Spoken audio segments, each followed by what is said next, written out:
भगवान महावीर स्वामी की पाठ परंपरा में अब तक अनेक आचार्य भगवंत हुए जिन्होंने देश विदेश में शासन की प्रभावना, धर्म की प्रभावना की।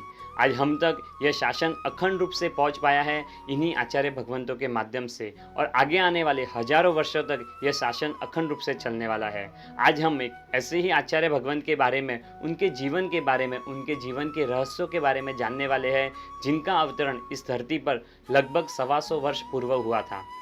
एक ही जीवन काल के दौरान अनेक जन्मों की साधना आराधना की और अनेक लोगों के जीवन में धर्म को स्थापित किया, और जिन शासन रूपी गगन में एक तेजस्वी सितारे के रूप में आज भी चमक रहे हैं। प्रबल पुण्य के धारक, प्रभावशाली प्रवचनकार, परम पूज्य आचार्य देव श्रीमद विजय लक्ष्मण सुरीश्वर जी महाराज साहब, जिनके जीवन के बारे में, उनकी आराधना साधना, उनकी शासन प्रभावना के बारे में हम अलग अलग एपिसोड्स के माध्यम से जानेंगे।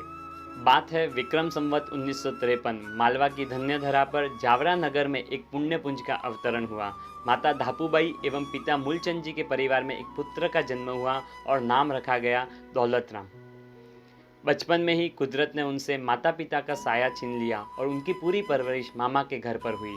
उनका जन्म एक स्थानकवासी परिवार में हुआ था और मूर्ति पूजा में उन्हें आस्था नहीं थी, परंतु 16 वर्ष की उम्र में पूज्य आत्माराम जी महाराज द्वारा लिखित सम्यक शल्योद्धार नामक ग्रंथ की पढ़ाई की और उससे उनकी मानसिकता में बदलाव आया। मूर्ति पूजा शास्त्र सम्मत है, इस बात का ज्ञान हुआ और उस दिन से उन्होंने मंदिर जाना शुरू किया। इस तरह उन्हें परमात्मा का सहयोग हुआ। कुछ दिन बाद कुछ कारण से दिल्ली जाना हुआ। मंदिर जाकर आ रहे थे तब एक पोस्टर देखा। रामा थिएटर में पूज्य मुनिराज लब्धि विजय जी महाराज साहब का सार्वजनिक प्रवचन था।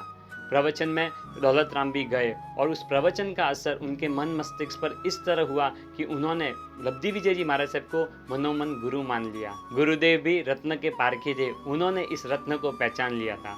बहुत समय तक गुरुदेव के सानिध्य में रह के अलग अलग ग्रंथों का अभ्यास किया और साथ ही खुद के हृदय को वैराग्य के भावों से भावित किया। अंत में विक्रम संवत 1971 में सिकंदराबाद आगरा की धन्य धरा पर संयम जीवन अंगीकार किया और इस तरह दौलत राम से बने मुनिराज श्री लक्ष्मण विजय जी महाराज साहब।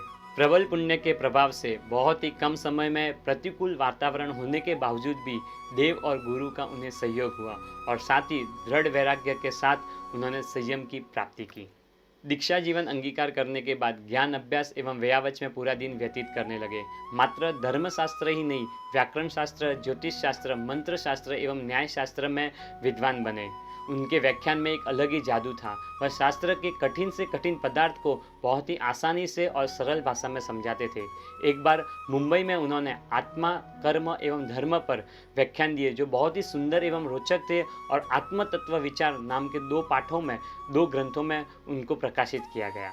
गुरुदेव प्रवचन प्रभावक तो थे ही, साथ ही श्रुत भक्ति, साधर्मिक भक्ति, जीव दया प्रेम एवं मानवता प्रेम जैसे अनेक गुणों के स्वामी थे। इन्हीं गुणों के कारण उनके गुरुदेव परम पूज्य आचार्य देव लब्धि सुरीश्वर जी महाराज साहब ने विक्रम संवत 1992 में उन्हें पन्यास पद से आरूढ़ किया और विक्रम संवत 1993 में आचार्य पद से अलंकृत किया। गुरुदेव ने भारत भर के अलग अलग क्षेत्रों में जहाँ के लोग जैन धर्म को भूल गए थे या फिर समय के चलते अपनी पहचान खो बैठे थे, उन लोगों के बीच जाकर अपने प्रवचन, अपने ज्ञान के माध्यम से उनके अंदर जैन धर्म के प्रति लगाव एवं आस्था को पैदा करने का भगीरथ कार्य किया है। भगवान महावीर ने अपने गणधरों को एक त्रिपदी दी थी, उपनेयवा, विग्मेयवा, धुवेयवा। वैसे ही पूज्य लक्ष्मण सुरीश्वर जी महाराज साहब ने एक त्रिपदी दी थी, आत्मा ने ओळखो, कर्म ने पिछाणो और धर्म ने आचरो। अनेक गुरु भक्तों ने गुरुदेव के मुख से ये त्रिपदी सुनी थी और अपने जीवन में इस त्रिपदी को अपनाकर जीवन में परिवर्तन का अनुभव किया था। परम पूज्य आचार्य देव श्रीमद विजय लक्ष्मण सुरीश्वर जी महाराज साहब के अर्ध शताब्दी स्वर्गारोहण तिथि के उपलक्ष्य में आज हम उन्हें याद करते हैं। साथ ही उन्होंने अपने जीवन काल के दौरान की गई साधना आराधना, अकल्पनीय घटनाओं को जो कल्पनीय किया है, जो असंभव घटनाओं को साक्षात किया है, ऐसी अनेक घटनाओं को, ऐसी अनेक बातों को हम आगे आने वाले अलग अलग एपिसोड्स के माध्यम से जानेंगे।